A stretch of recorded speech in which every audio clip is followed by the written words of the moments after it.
Bien, un gusto en saludarles. Mi nombre es Jorge Camacho y en el día de hoy avanzaremos en lo referente al módulo 2 de Derecho Internacional Público, para lo cual pues hablaremos acerca de los autores clásicos del derecho internacional, los precursores. Empezaremos por definir el derecho internacional, definiéndolo como un campo del derecho que se enfoca en regular las relaciones entre los estados y otros sujetos de derecho internacional.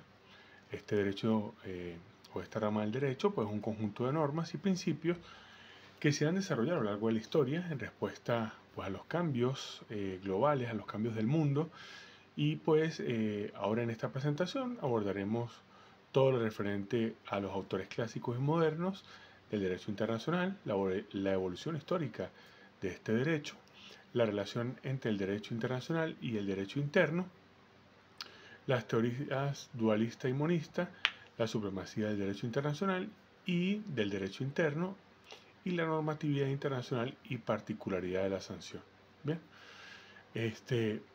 ahora hablaremos acerca de los autores clásicos, tal como lo dice la lámina, y los también conocidos como precursores, que son como por ejemplo lo fue Hugo Grocio y Emer de Vattel, los cuales se enfocaron en establecer las bases del derecho internacional moderno. Cabe resaltar que, por ejemplo, Hugo Grocio fue el padre fundador del derecho internacional y, por supuesto, también argumentó que los estados debían seguir ciertos principios y reglas en su comportamiento hacia otros estados. Por su parte, Emer de Vattel desarrolló la idea de la soberanía y argumentó que los estados tienen ciertos derechos y deberes en virtud de su soberanía. Las contribuciones de estos autores clásicos son fundamentales, por supuesto, para entender el derecho internacional y su evolución. Ahora bien, vamos a hablar un poco acerca de los clásicos modernos del derecho internacional. En esta categoría pues podríamos mencionar a Hirsch y a Georg Schwarzenberger, los cuales se enfocaron en temas pues mucho más contemporáneos, como por ejemplo los derechos humanos, la responsabilidad internacional y la creación de tribunales internacionales. Hirsch es un conocido autor por su trabajo en la creación de la Corte Internacional de Justicia, por ejemplo, y también por el trabajo desempeñado en la defensa de los derechos humanos, mientras que Schwarzenberger se enfocó un poco más en la creación del sistema global de protección de derechos humanos y en el derecho de la guerra. Estos autores modernos siguen siendo sumamente influyentes y han dado forma a la práctica actual del derecho internacional. Ahora bien, hablemos un poco acerca del origen y la evolución histórica del derecho internacional. La historia del derecho internacional se divide en varios periodos, tal como lo hicimos en esta línea del tiempo que ya fue presentada con anterioridad, y podríamos empezar por denominar lo que se conoce como el periodo clásico, luego el periodo medieval y posteriormente el periodo moderno. Durante estos periodos se llevaron a cabo eventos y se firmaron tratados importantes que influyeron en la evolución del derecho internacional. Un ejemplo es la paz de Westfalia, que puso fin a la guerra de los 30 años en Europa y también estableció el principio de soberanía estatal como uno de los pilares del derecho internacional moderno. Otro ejemplo es la creación de la Liga de las Naciones, que buscaba pues no más y nada menos que evitar futuras guerras mediante la promoción de la cooperación internacional. Ahora bien, hablemos un poco acerca de la relación del derecho internacional. La relación de este derecho y el derecho interno es sumamente importante para comprender cómo se aplican las normas internacionales, por supuesto en el ámbito nacional.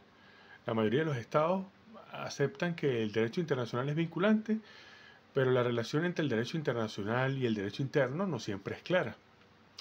Los estados han creado diferentes mecanismos legales para incorporar el derecho internacional en sus sistemas jurídicos internos, como la incorporación automática o la necesidad de una legislación específica.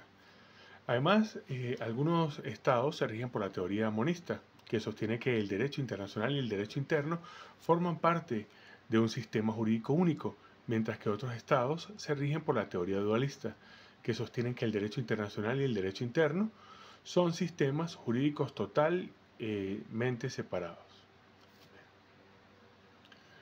Ahora bien, hablemos acerca de esta teoría dualista. Bueno, esta teoría sostiene que el derecho internacional y el derecho interno son sistemas jurídicos separados, tal como lo vimos anteriormente, y que las normas internacionales no son vinculantes.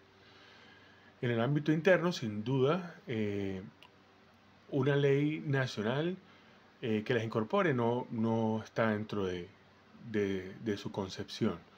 Esta teoría es la en la cual se prevalece en la mayoría de los países, aunque hay ciertas excepciones. El derecho internacional se ve como una fuente de derecho internacional, por supuesto, a nivel interno, pero no es considerado para nada como una ley suprema. Bien. Ahora bien, la teoría monista sostiene por su parte que el derecho internacional y el derecho interno forman parte de un sistema jurídico único, cohesionado, unido, y que las normas internacionales son vinculantes en el ámbito interno sin necesidad de una ley nacional que las incorpore. Esta teoría es aceptada por algunos países, especialmente aquellos con una tradición jurídica continental. Bueno, en estos países las normas internacionales son vistas como la ley suprema y prevalecen sobre cualquier ley nacional que las contradiga.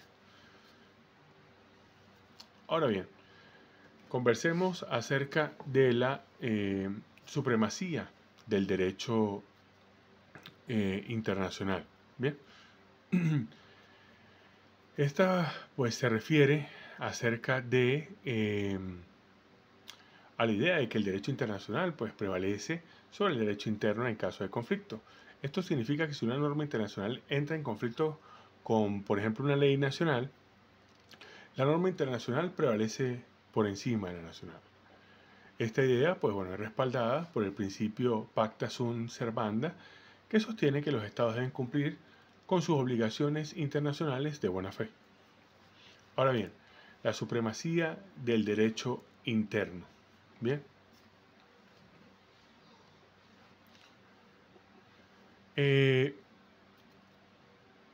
La supremacía del derecho interno, bueno, se refiere a la idea de que el derecho interno prevalece sobre el derecho internacional en caso de conflicto. Esto significa que si una norma interna entra en conflicto con una norma internacional, la norma interna prevalece. Esta idea se respalda por el principio de la soberanía estatal, que establece que cada estado tiene el derecho a regular sus propios asuntos internos.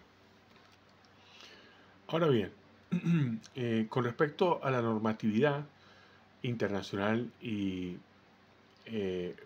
la particularidad de la sanción, pues la normatividad internacional se refiere a la capacidad de las normas internacionales para regular la conducta de los estados y otros sujetos de derecho internacional. Por otra parte, la particularidad de la sanción pues se refiere a la naturaleza específica de las sanciones internacionales, que a menudo pues no pueden ser impuestas directamente por tribunales internacionales. En cambio, las sanciones internacionales a menudo toman la forma de sanciones económicas o diplomáticas impuestas por otros estados o simplemente por organizaciones internacionales. Entonces, para concluir, podríamos decir que el derecho internacional, pues por supuesto, es una disciplina compleja y diversa que se ocupa de regular las relaciones entre los estados y otros sujetos de derecho internacional. Su evolución histórica ha sido larga y compleja y ha estado influenciada por una variedad de factores políticos, económicos y sociales. Existen también, como conclusión, varias teorías y principios que rigen el derecho internacional, incluyendo la teoría dualista y la teoría monista, la supremacía del derecho internacional y la supremacía del derecho interno, la normatividad internacional y la particularidad de la sanción, por ejemplo. Y cabe destacar que cada una de estas teorías y principios tiene implicaciones sumamente importantes para la forma en que se interpreta y se aplica el derecho internacional. Esa es la exposición